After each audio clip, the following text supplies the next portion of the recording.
Hello and welcome, my friends. This is your host, Mario Lanzarotti. Welcome to the Zenpreneur podcast. Today, I have a very exciting guest. His name is Dakota Robertson.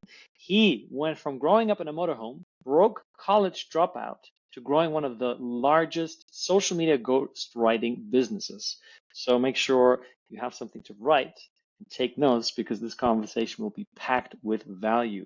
Today, he helps creators make a full-time income by teaching them the proven storytelling, marketing, and content frameworks that he's used himself to build a personal brand that comes in at over $250,000 per month. Dakota, I'm excited to have you. Welcome to the show. Howdy. Yeah, I appreciate you having me. It's feels like a long time coming. Absolutely, my friend.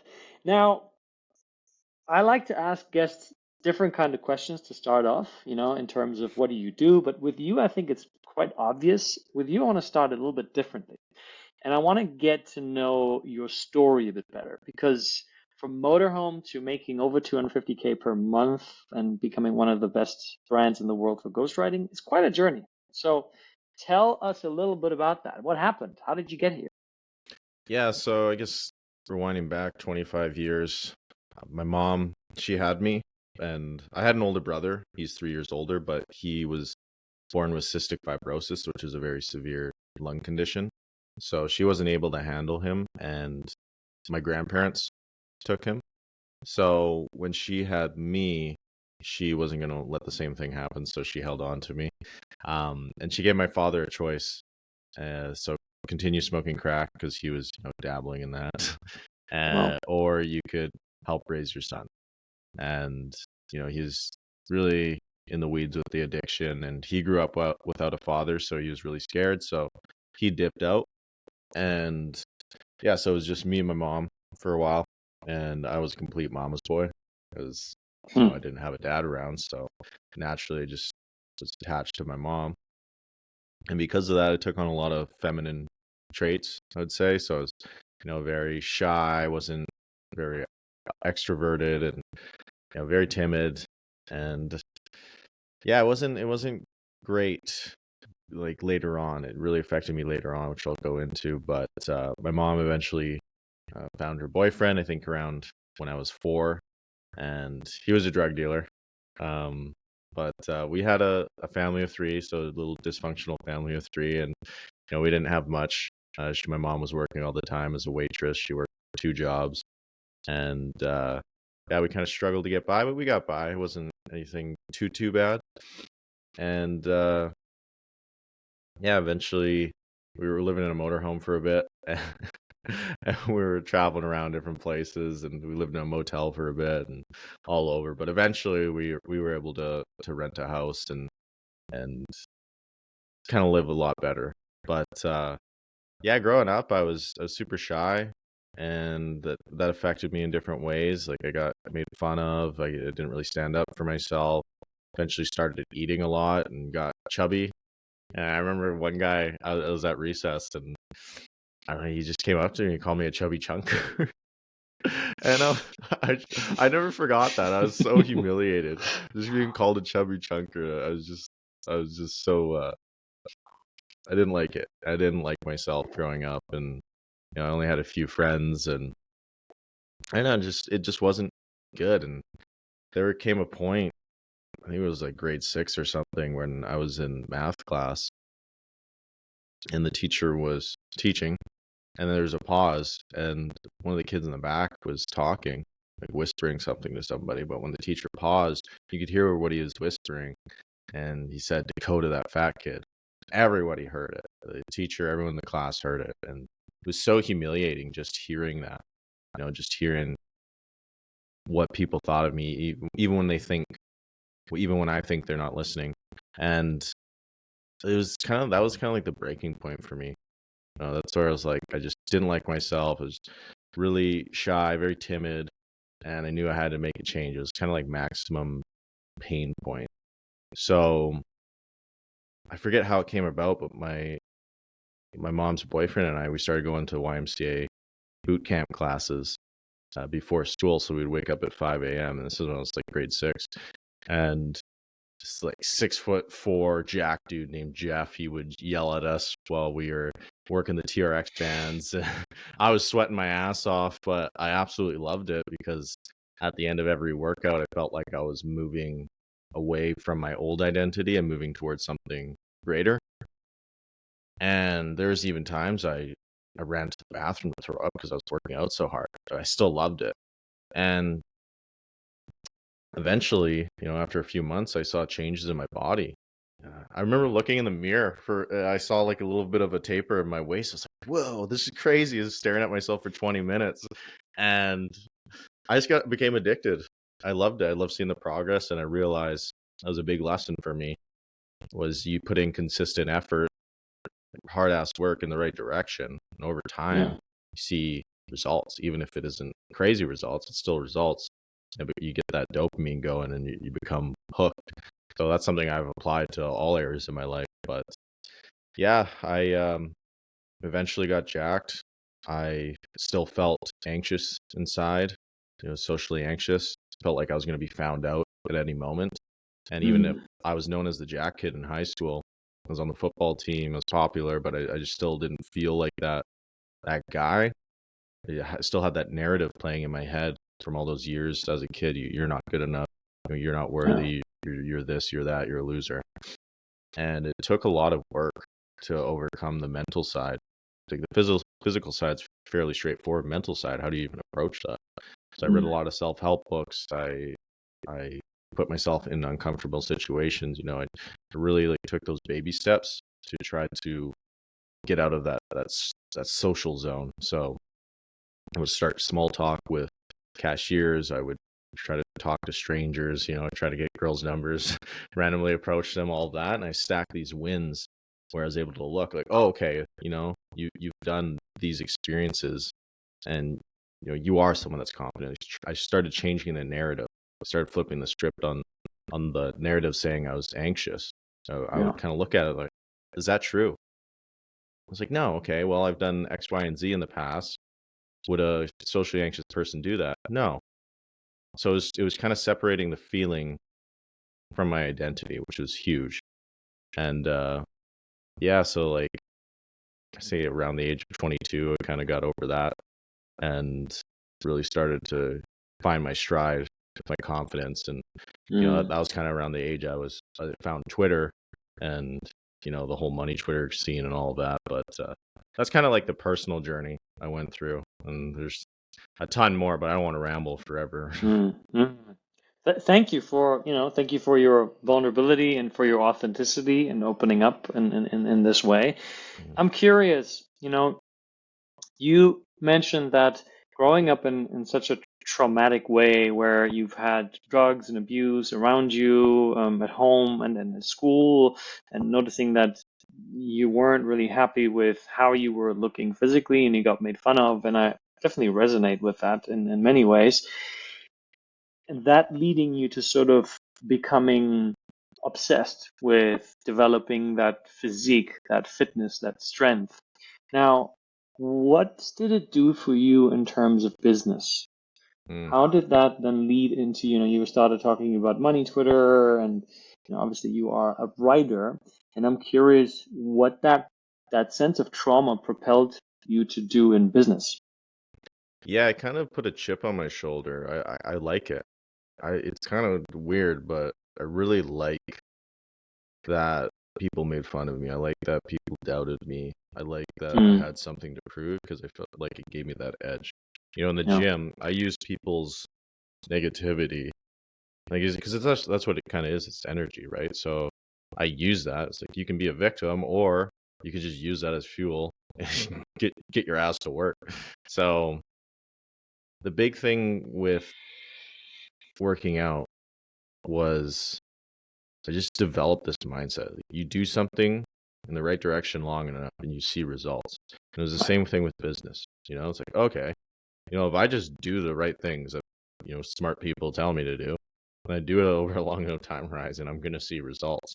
I think that's something I noticed too. Like the people that didn't see results in the gym, they were the ones that weren't consistent. They would do Right. it for a week, 2 weeks, the New Year's resolutioners, and then they would quit. I've been working out for like 13 years now consistently. Mm. So, just seeing the compound effect at play in that, and then it's like, oh, okay, it's probably the same thing for business. Sure enough, it was. So, yeah, it's yeah, there's so many parallels. Same with like placing stress on yourself in the gym. You have to continuously place stress on yourself, and sure, it hurts at the moment, but you recover, you repair, and you build back stronger. I think it's the same with skill development or learning new concepts.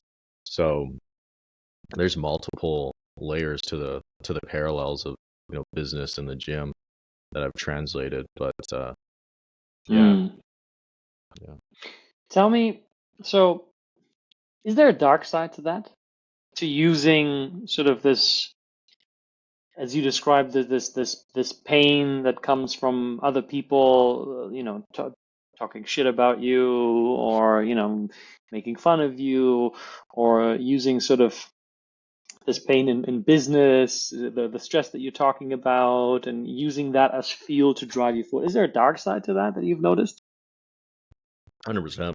That's something I've been really focusing on the past year. So I I started going to a therapist in November of last year, Mm. not because of like any event or anything like really anything, but I was like, okay, I got money now and I can afford it, and I think it's good to talk about stuff because I've been through some shit. So yeah, that's something I was working on. I was talking to my therapist about different stuff that came up. Just talking about childhood and just kind of realizing how that affects certain things. And as well, ayahuasca, that was amazing. I felt like I went to therapy for I think 7 months before I did ayahuasca, and I felt that like that really teed me up quite well Mm. for that trip. But yeah, it can, I think people can really get lost with trying to prove themselves and trying to be better and make more money because they just felt like they didn't have that growing up, or they feel like they got something to prove. I think there's a kind of a fine balance. I think there's, don't let it consume you, but I think use it as a tool. And there's definitely times where I let it consume me. So I mean, I use sex as validation because I never got like attention from women in middle school. So, when I finally got interest from women, it's like, oh, okay, yeah. I kind of went too far in that direction, like on Tinder and, like relating my self worth to my body count. And then same with business, you're like, oh, more clients, more clients, more clients, and more money. But then you're miserable because you're working all the time. And you're like, well, the whole reason of getting into entrepreneurship is kind of living life on my terms. So you're Right. just kind of developing the self-awareness when you're going too far in a direction. And that's something I've gotten a lot better at. But yeah, therapy was a big thing for me. And then the ayahuasca was huge for me. The ayahuasca was like 10 years of therapy in 6 days. It's Yeah. absolutely nuts. Yeah. I want to talk about ayahuasca in a moment. And, to your point, it's something that I've experienced exactly to the point, exactly the same thing with this whole notion of proving myself. And for me, it was also something that happened when I was younger, and I felt exactly this sense of shame, this sense of embarrassment very strongly, and it created this persona of I have to prove myself. I will show you. Literally from an event that happened to me, I remember it was branded into my brain this I will show you. I will prove you wrong. That I am not the failure, that I'm not the person that you think I am. And it created a lot of success for me in every way of life, with women, with money, with just success in general, achieving goals, sports. And what I found is that the dark side to that was it was never enough. Nothing was ever enough. I would just shift to the next thing, into the next thing, into the next thing. And all this time, what was missing for me was a sense of freedom, was a sense of peace, because I believe that freedom came from my achievements, hitting the financial goals, getting the girl, becoming strong and fit in my body. And whenever I achieved that, it didn't come. or it didn't last. It was just this short-lived moment in time, but it wasn't an extended sensation that I was able to access. And it wasn't until, and that's why I want to talk about psychedelics and ayahuasca now, it wasn't until I tapped into the world of the wisdom of the plants that I had got a glimpse of that there's another way, there's a different way. And so I want to hear about ayahuasca. Where did you go? What happened? What was the experience like for you? Like, take us through from the beginning, because I've done a lot of ceremonies, and people know this about me, but I want to hear from someone else's perspective. What did you think when you first got there, and then when you first got out of it? Yeah, so I didn't know what to expect going into it. So Mm, I heard of ayahuasca for, I don't know how, but it was been in the back of my head for years. I'm like, oh, I'll do it one day, one day. So when I moved to Panama and I had my two roommates, I was like, oh, it's perfect. Like, got the money, I got the freedom, I got two people to do it with. So I was like, I want to do. I remember I was sitting on the couch one day. I was like, I want to do ayahuasca. Like, let's do ayahuasca randomly. So I hit up my base spiritual friend, and she made a recommendation of where to go. And I recommended Holos, um, in Costa Rica, because Peru was going through a civil war. I don't know if it still is, but at the time. And so I contact the lady running the next event. It was like a month from then. And we get on a call with her. I could tell she's absolutely fucking nuts. Like, she's crazy. I loved it. Like a good crazy, like good energy. Like, yeah, like that kind of stuff. Her name was Lauren Taus, and she's a psychedelic kind of. She's a psychologist, but she's in this psychedelic realm.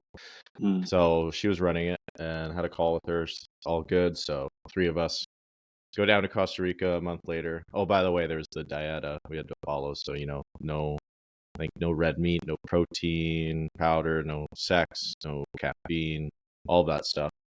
So my one friend followed it to like a T. My other friend kind of did. I was like, no, I'm not doing that. I cut out caffeine. I said, screw it. I'm like, screw it. I was kind of making fun. I was like, yeah, fuck ayahuasca. I think Mother Ayahuasca, fuck off. And all that. Like, I was just really like stupid, just joking around, of course. But so I didn't know what to expect going into it. I was very curious. So get down there to Costa Rica, and yeah, we drive up to the retreat. It's absolutely gorgeous. It was kind of like glamping. We paid a good amount for this, but it was crazy. It was actually picturesque. It was something like out of a Disney movie with the views. mm, But yeah, so there's 12 people, I think 12 participants. It was mainly women in their 40s. There's, I think, two other guys. But I was the youngest one there. I was 25. My roommate's 29, so everyone's just way older. But yeah, we get there, and the first ceremony, so it was a 6-day, 7-day retreat. First ceremony was the second day. And you're kind of working it up in your head. You're like, oh, I don't know what to expect. Like, what's gonna go on? I'm gonna trip balls, because I've done mushrooms many times before, and there's a few times where we weren't the best trips, but they're still profound. But yeah, so we get in this big dome outside. It's this big, like, just overarching dome, and yeah, it's like 6 p.m. It's starting to get dark out, and there's mats in a whole circle all around the dome, just spread out. And ceremony starts. So the shaman calls our name, and we all go up to grab our ayahuasca, and we go back to our little bed matting. No, you're not allowed to talk to people next to you. And we all just, like, take a shot, go put it down, go back to our bed mats. And I'm just sitting there, and we're just letting time pass. So we got to sit there for like half an hour in silence in the dark, 45 minutes, whatever it was. So I'm just sitting there on the first night, I'm just waiting for it to kick in. And then we're like 15 minutes in, and I look over to my right, and there's my roommate, Talon. And he's just got the bucket. He's just holding the bucket in front of him. Like, oh shit, he's going to throw up. Damn, already. I'm not really feeling anything right now. He's holding it. And then he starts twirling the bucket, kind of like playing with it. I'm like, That's kind of weird. Okay. It was clearly empty. Yeah, it was empty. Yeah. Yeah. I thought he was gonna throw up. But I was like, okay, whatever. And then he holds the bucket like this, and he slowly puts it on his head, and he just he just sits there. And I'm like, am I tripping balls right now? Like, I'm laughing like this guy's an idiot. Like, what is he feeling it right now? I'm just laughing to myself. He's just sitting there for like 5 minutes with a fucking bucket on his head. Apparently, Mother Ayahuasca was telling him like get in the bucket, and he didn't know how, so that's why he put it on. But I didn't feel anything at the time, so I was just like, okay. Uh, he eventually took the bucket off, but yeah, then the band started playing. Absolutely amazing band. Shout out to Cosmic Surfer Dave. But yeah, and the music started playing. That's when my trip kind of started, and I didn't experience much visual stuff. There was times where I experienced a lot of visual stuff, but it was interesting. It was mainly feeling. It was just like I just felt the sensation in my mind. It was interesting. Mm. And for the first night, like the big kind of theme was going back to the childhood and healing a lot of that trauma. And I didn't like one thing that came up with the therapy I went to was, my therapist told me, yeah, you got to go in and feel what it was like as a child. Kind of heal that part of you. And I was like, how do you even do that? I was trying to do it logically. Okay, give me the steps. Like, how do I do this? Like, you just got to do it. Like, what? No, give me the steps. Like, I don't know how to just do that, right? And so I couldn't figure that out. But when I was on ayahuasca, especially that first night, I felt it. Like, it was crazy. And I didn't try to. It was just naturally, I just felt all those emotions rush back as a kid. Like, I felt the helplessness, feeling lonely, just not like feeling scared, like feeling like I needed that leader, that strong role model in my life that I didn't have, that I wanted so fucking bad. Yeah. And I just felt that as a kid, and I cried a ton, but it felt so good to cry because I was actually feeling. It wasn't like tears of sadness. It was just like kind of validation, you're actually feeling. And I didn't realize how many emotions I had suppressed. That was actually crazy for me to feel that. And I even felt myself go inside my mind, and I approached that younger version of me, that kid, and I kind of talked to him. I'm like, "Hey, man, it's okay. I got it from here. I was my own role model. I had to step in as that masculine role, that leader, and it just kind of felt like it came full circle, and it was super empowering. It felt good to actually feel that because I that's years of suppressing feelings and just that emotional trauma of all that shit I went through. So it felt really healing that first night, and it was a lot of that, and a lot of it was just kind of coming full circle and feeling like starting to become a man and realize I am a leader. I never felt like that growing up. I always felt like I was in the back seat. I was always following the lead of other people. My brother was like, oh, he's the extroverted one. I'm just the guy that stands back and just follows his lead. But I just realized, I realized that, and then as well, deep empathy for myself, but also a deep empathy for those around me. So I realized I wasn't showing up as I could be for people in my life, especially my brother. My brother, he's been ever since my mom passed away, he's been like the glue for the family. He's been very, like, oh, family dinners and like, how are you doing? Like checking in and all that. And I've been very, retracted, to myself and just closed off. And I realized, my brother's going through a lot of stuff right now. And, he may be the older brother, but realizing, you got to stop looking at it as though he's the older brother. You just look at it as your brothers. Because when I saw him as my older brother, I'm like, oh, he's taking the lead. He's fine. He's got it all handled. But it's like, no, like, we're brothers. I should be asking, hey, how are you doing, man? Are you doing good? Like, is there you want to talk about anything? Mm-hmm. and just realizing I just felt really bad for, just not being there for him emotionally and as much as I could. So Yeah. that was huge for me. I was crying a lot about that. And, um, other people in my life, like my mom's boyfriend growing up, and my two little sisters, and friends. So that was huge. But yeah, and then the day after we had an integration circle, everyone was talking about their journeys. My friends, my friends were just getting. They're going through some shit. Like they were going through the ringer. I had a great time, but they were going through some like demonic shit or something. Mm-hmm. But also hearing about the women in the group and hearing how vulnerable they were and how how open they were with everybody sharing what they were going through is very touching. It was amazing to see that humanity. It was so raw, when everyone was talking about their journey. Even me, I went into a lot of stuff and just showing that vulnerability, which can be scary, especially for men. But it just felt good. I was just like laying it out.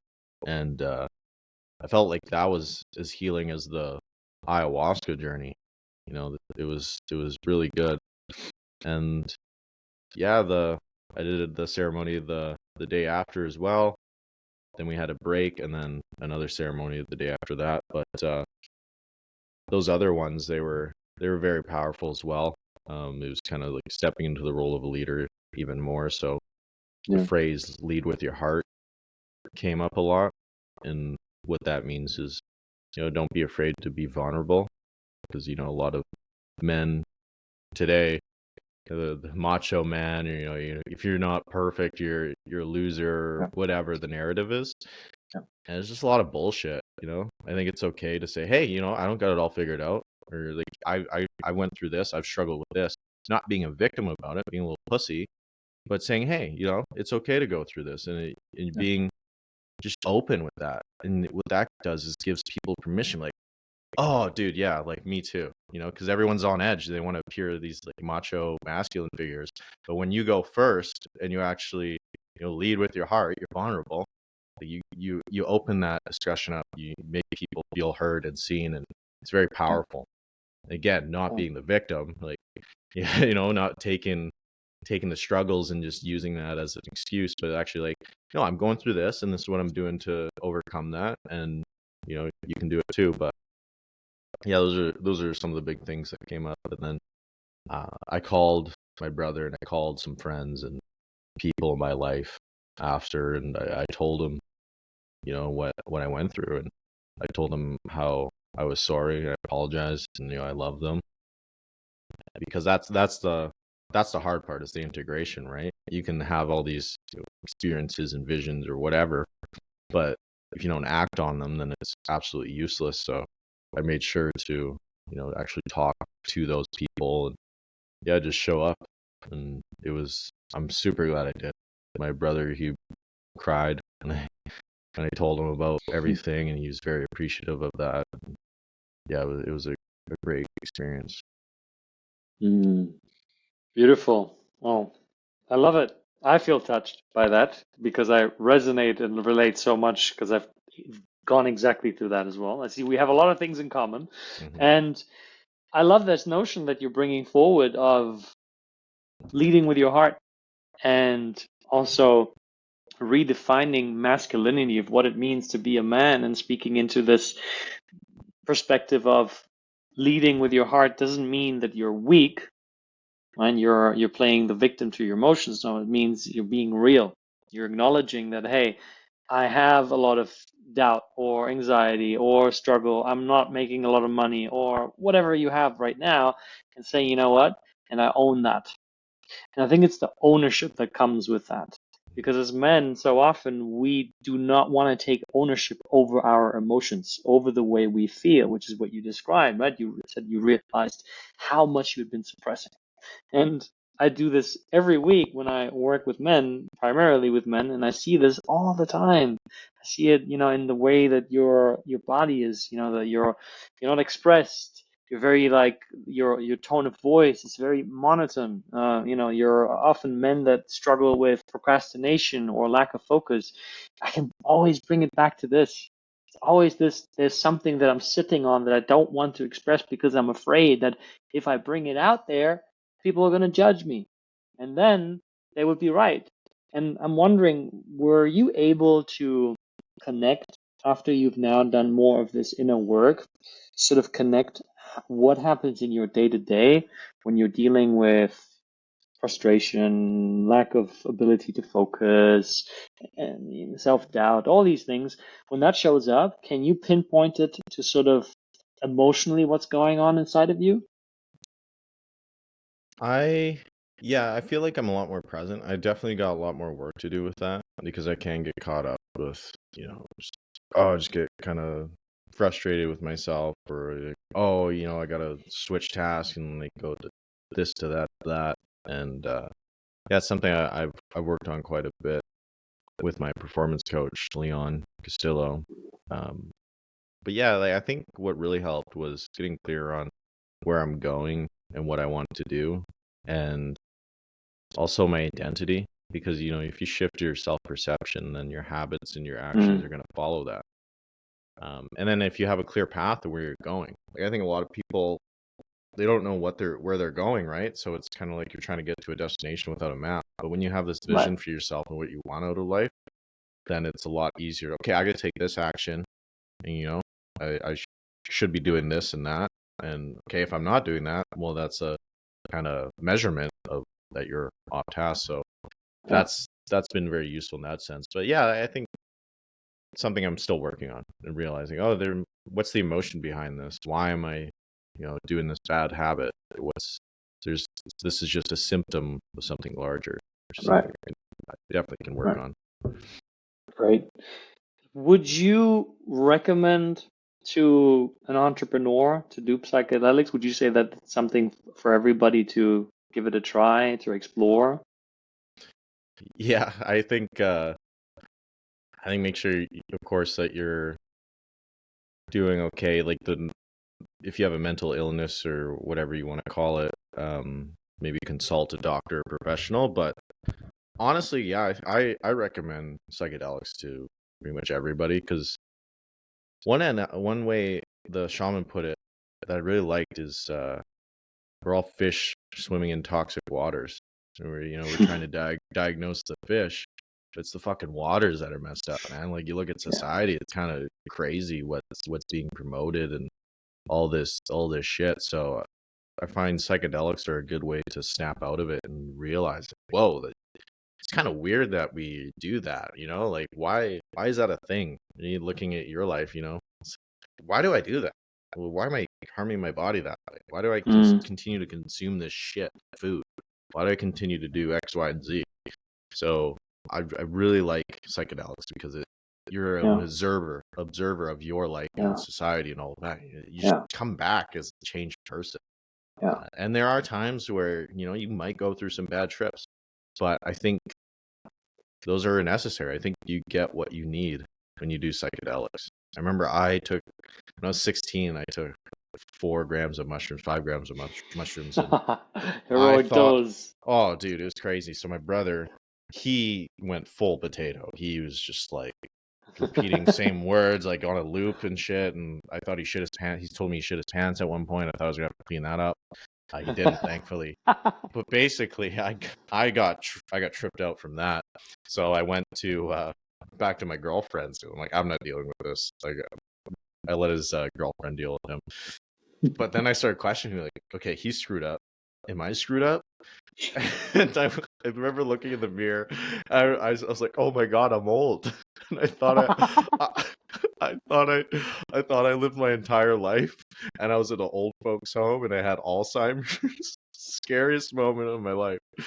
And this one was 16, bro. And so I'm on the bed, and I think I'm in this hospital bed, and I'm on death's waiting room, and I'm legit like peak anxiety. I'm like, oh my god, oh my god, oh my god. I'm like, I'm next to die, and it just peaked, and I don't know how. It was like, okay, I can't change it.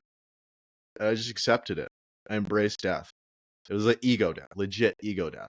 And I remember everything melted away once I accepted it. I was just like, oh, okay, I accept it. I'm gonna die. And after that, it was just kind of like a soft landing with the trip. And it went away, and I realized I don't have Alzheimer's. I haven't lived my entire life. I'm 16. This is great. And I just had a whole new appreciation for life. Like, that could have been a reality for sure, but it wasn't. And I just really, really appreciated life, and I didn't really fear death after that. It's just like, okay, it's gonna happen, but I just gotta accept it when it does.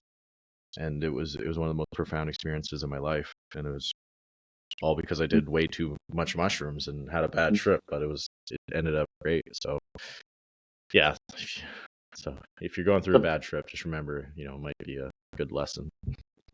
the power of surrender, right? You Yeah. talk about acceptance, and this is what I see so much with entrepreneurs and high performers that are going through the motions. And that's why I asked you earlier if you noticed that. What I've seen is that when you're in this funk of you don't really know what to do, you start procrastinating, you struggle to focus, you have this mind fog, and then you get that sense of anxiety, and you're just frenetically doing things to stay busy.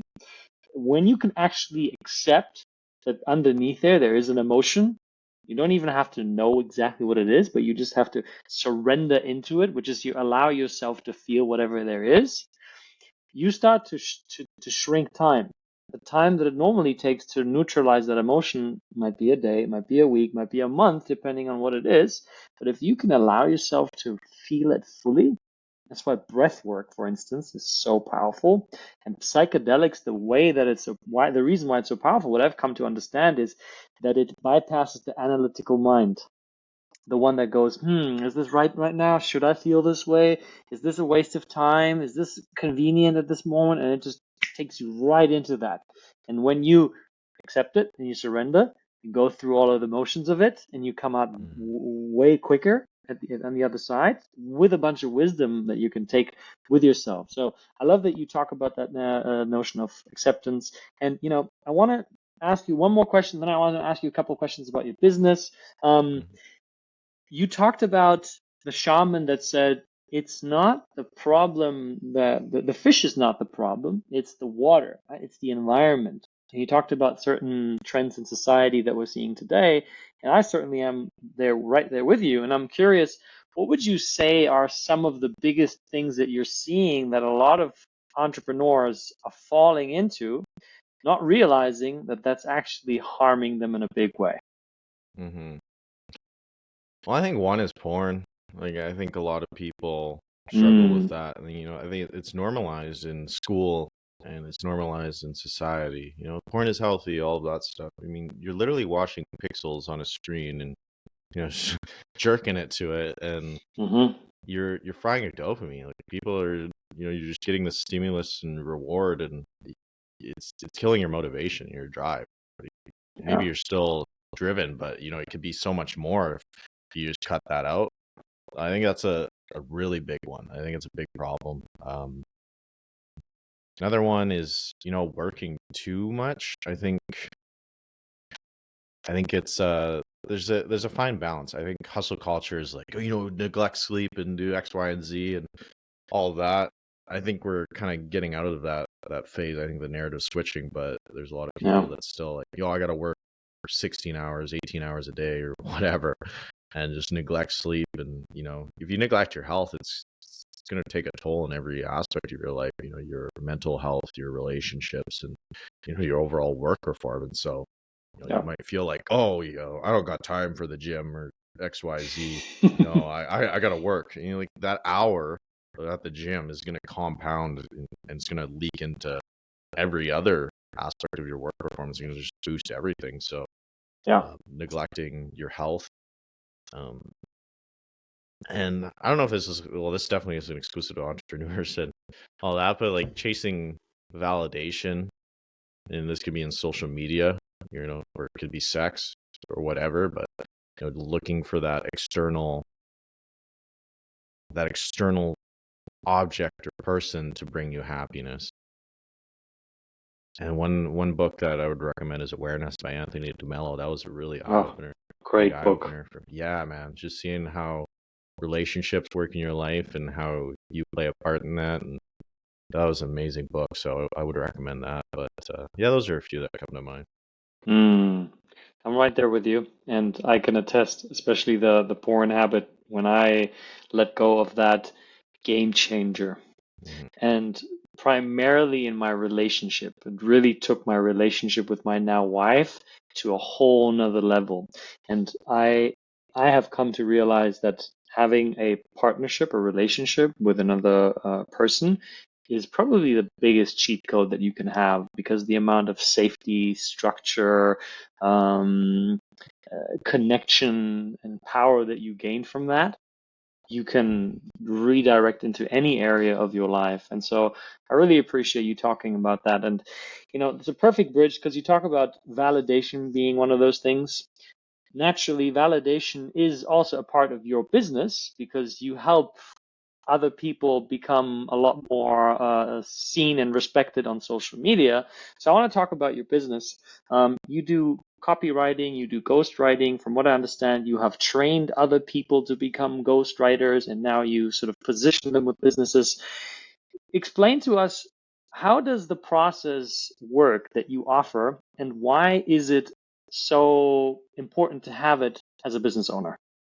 Yeah, so basic process I go through with my program is, first month where it's all about social media growth and learning how to brand yourself and how to write, how to actually go about navigating social media, what's the strategy, and then what's the tactics of it, how do we grow, and how to do it in a way where it's authentic to you, but it also sets you up where you can monetize down the line. So we go over that intensive for the first month. Second month is we go over the the business side of stuff. So, the marketing, the sales, landing pages, all of that stuff. And so we stack it on top of the audience building aspect. So the way I see it, I think the future of entrepreneurship, I think the ones that are going to have the most leverage, is going to be the people that have the foundation of audience building, and then they stack skills on top of that. So we go over audience building, we stack on sales, marketing, writing, copywriting, all that stuff. And we go over that intensive in the second, third month. And then the following months are just execution. Like we're just like hitting it hard. I mean, I got guest master classes from other experts just to kind of, go hard in, different ways. But yeah, it's just consistency at that point and show people, if you want to monetize your social media, we can do that and help you with that. But if you want to go all in with ghostwriting, writing for other people and growing their account, you can do that as well. But yeah, it's basically how to grow and monetize your social media. Mm. So I've heard a lot about content writing. I've seen it in action. I understand the value of it. What does your personal process look like when you write posts for yourself? I follow you on Twitter. I appreciate your posts that you're writing. What does that look like for you? Yeah, so I basically I break down the categories into three buckets. So I call it the GAP framework, so GAP. So the G stands for growth content, and that's when you leverage trends or well-known figures and you tie it back to your brand. So, if I'm a writer and ChatGPT is popping off at the time, and I'm like, okay, I can look at that. Like, okay, that's a trending topic. That's top of mind for a lot of people. How can I tie my brand to that? Like how to incorporate it with writing. Or if I was a fitness coach, okay, how can I incorporate ChatGPT with my brand? Okay, how to create a fitness or nutrition plan in under 30 seconds with ChatGPT. I would make that my content around that. What that's going to do is it's going to rank higher in the algorithm because it's trending. And then when people see Mm, it, they're gonna have more interest in it. And then when they go click on the content, they're gonna see, oh, who's Dakota? Like this guy is kind of interesting. I'm interested in X, Y, and Z. They're gonna follow you. So that's the growth side. And then you can also take popular figures, so maybe like Andrew Tate or Trump or whoever's top of mind at the time, and tie your content to that. Breaking down Andrew Tate's top 5 workout routines or whatever, right? Or how Andrew Tate markets his business, and do a breakdown with content. So that's the growth side. And then the authority side is, the how to's or how I did XYZ, how I went from, poor broke dude to making 10K a month. Stuff that shows your competence in your domain, your skill, and shows, hey, I'm the guy to go to when it comes to X, Y, or Z. So that's the Mm. authority side of stuff. And then the personal side, personal content, that's when you're sharing your worldviews, your opinions, your experiences, and just overall just actually connecting with your audience. Because I think a lot of people, they focus on the how-tos and the factual stuff, and that's all fine and dandy, but you're not building a connection with your audience. And I think the real leverage, the real compounding happens when you have that relationship with your audience and they can connect and relate with you. So I kind of structure my content within those three buckets, and take different formats. So it could be top 5 ways to do XYZ, and that goes in the authority bucket. Or it could be what I learned from ayahuasca, that can go in the personal content, or whatever. So I'm just kind of using all those, and what that does, it gets people to know you from the growth content, it gets them to like you from the personal content, and gets them to trust you with the authority content.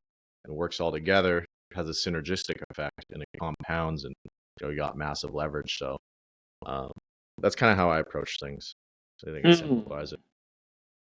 I love that. I just took notes on all of these three. That's definitely going to help me. What would you say is something that people get wrong when it comes to personal branding? Yeah, I think they look at the big accounts and they try to emulate them. But Mm. what they're doing now, they're playing a different game. Like, Dan Coe, for example, he talks about whatever he wants, like philosophy and whatever. People are trying to be like Dan Coe. Well, you didn't see what got him to his first 1,000 followers, what got him to the first 10,000, 50,000. So at each level, you're playing a different game. At the start, you could tweet whatever Dan Coe's tweeting, and it's not going to get traction. The reason why stuff gets traction is because people know him, they like him, and they trust him. And because of that, you can tweet about whatever, and it's going to get engagement. At the Right. start, you kind of got to prove your competence, and show that you know what you're talking about, and actually show that you are an authority. So I recommend to people, this is my approach. There's multiple approaches, but I recommend you learn an actionable skill that there's market demand for, that people want to learn, and you learn from people ahead of you. You apply those experiences, apply those lessons, and then you talk about what you learn, and you teach people behind you, and that'll just raise your authority. And over time, you're going to be seen as an authority. You should be putting out personal content while you're doing that, so they connect with you. But I think people just don't, they want to be a life coach without having the experience of life. It's kind of like the meme, the 18-year-old life coach, right? They want to do the mindset content all the time, but they haven't really worked on, other areas outside of mindset. Like, I think, Yeah. you've actually built a business, you actually have credibility, and you face challenges, and that qualifies you to be a mindset coach. You don't come out the gate like, oh, I'm 18, Right. I want to be a mindset coach. Like, right? So I think you got to learn an actual skill, and teach people. I think that's something a lot of people want to skip. That's the hard part. Mm. I love that, and I'm there with you. And I think, especially to the point that you just made, that's the hard part. Is we live in this world of illusion where social media tells you, become a six-figure coach in 3 months, become a mindset coach, get certified as a mindset coach with a Udemy course, Yeah. and people go through these courses and they put it up on their Instagram and LinkedIn, Twitter bio, and then they do put an NLP course on top of that, and and I don't know about you, but one of the first things that turns me off about people is when they have accredited in their bio. I know for me personally, immediately, that they're not good. Yeah. Because if they have accredited, if in their mind the best result that they put in there that they use is being accredited to something, I'm out. Yeah. I agree. Yeah, 100%. yeah. Like, who's accrediting this? Like, what? Like, is there like some kind of wizard that announces, okay, yeah, you're accredited? Yeah. I think accredited and qualified is really where the difference is. And qualification, in my opinion, doesn't come through an accreditation, but it comes through life Yeah. experience, having it done yourself, and having the humility also that comes with that. It's so important that your humility exceeds your ability because you don't want to work with people that know it, that they believe they know it all. I Mhm. often, I went to the Dr. Joe Dispenza retreat, and up until that point, I'd been meditating for almost 10 years straight. And so I came in with this attitude of like, nah, I got this. It's like, what is he gonna teach me? I mean, and then I got in there like day one, I was like, oh shit, I don't know anything. It's like, and I just sat there like just taking notes, just taking notes. I was like, okay, I'm gonna forget everything that I thought I knew, and I'm just gonna open myself up, and it was incredible every time. And so I want to also ask you, what's something that helps you do what you do to the best of your ability that most people would be surprised to hear? I would be surprised to hear. I I mean, I've journaled a lot. I don't know if people would be surprised about that, but journaling has definitely helped me a shit ton. Like I've been doing it since I was 18, where I didn't have anywhere to go. I didn't have money for a therapist, so I just turned to pen and paper, and I was absolutely miserable. And I didn't know what was going on, but I was like, I'm just gonna write and see what happens, and that was huge for me. Just getting that reflecting and actually thinking, without any other stimulus. And it Oh, forced me to really, really focus on one thought. Because if you don't have pen and paper, you can bounce around from thought to thought really easily. But when you're actually sitting down and you're writing, you're staring at a page, you have to continue the thought with pen and paper. So that's been huge for me, and that's something I'm getting back into. I haven't done it for the past year, but that was really crucial for me for developing self-awareness and getting clear where I'm going in life, and mm, and just understanding myself on a deeper level. And what's crazy is I wrote out, like, everything I wrote out came true, like, in that journal years ago. I'm gonna have X in my bank account by a certain time. I'm gonna have, I'm gonna be confident, X, Y, Z. There's something very powerful about intentions, in intentionally writing it like you already have it in a yeah. journal. I think it really sets things in motions. Um, Psychedelics too. I mean, like, that's something I love, and I find it's a good reset for me too. So I'm a pretty open book though, so I don't think anyone would be really surprised Mm. by anything I do. Yeah. Well, I certainly was very surprised when I read, for those of you that don't know, you and I were both part of a community called Client Ascension, and then I read about your upcoming ayahuasca trip, and I was like, what? I was like, because usually the Client Ascension guys, they're not necessarily open to this Yeah. world of deeper emotions yet. Yeah. We'll We're get in working there. on it, right? We're working on it. So I was very surprised to hear that, and throughout this whole conversation, I've been very surprised to hear how conscious you are and how mindful you are and how much you cultivate a greater sense of awareness, not because of you specifically, but more so because of the industry that you're in, right? Money, Mhm. Twitter, and content writing oftentimes is a rather unconscious field of people. So I really appreciate you and for your journey and for what you're sharing. And as we get to the end of the conversation, I want to know, where does Dakota's journey go from here today? What are some of the big goals and the big vision that you're aligning yourself with? Yeah, so this is something I'm always working on and figuring it out. But for right now, it's, just scaling my program and really just going hard on content. I've started with YouTube recently, and I think just being consistent in the direction I've been going. I think a lot of people, they like go, I want to do this, and then they switch to something completely different. But I really enjoy teaching people, and I really enjoy creating content. Mm, I love writing, and that's something I want to continue doing, and I want to see the compounding of that. It's kind of like a relationship, right? I think the longer you're with somebody, I think the more time you have to compound and get to know each other and grow together. And I feel like the same thing with my work. So just continuing to do that. And I'm learning a ton of skills right now, and systems and marketing and sales and all that. And Yeah. just leveling up. I'm more of a creative than an entrepreneur, so I'm learning all Mm. these entrepreneurial skills, and that's probably why I'm more like into this stuff than the other entrepreneurs. But yeah, just continue to compound, and I would like to find like a really based woman to just build with and have that instead of just I've been single for like the past 5 years. But it would be nice to find someone that's like on the same alignment, same values. So yeah, that's kind of where I'm at in life. Mm. That sounds exciting.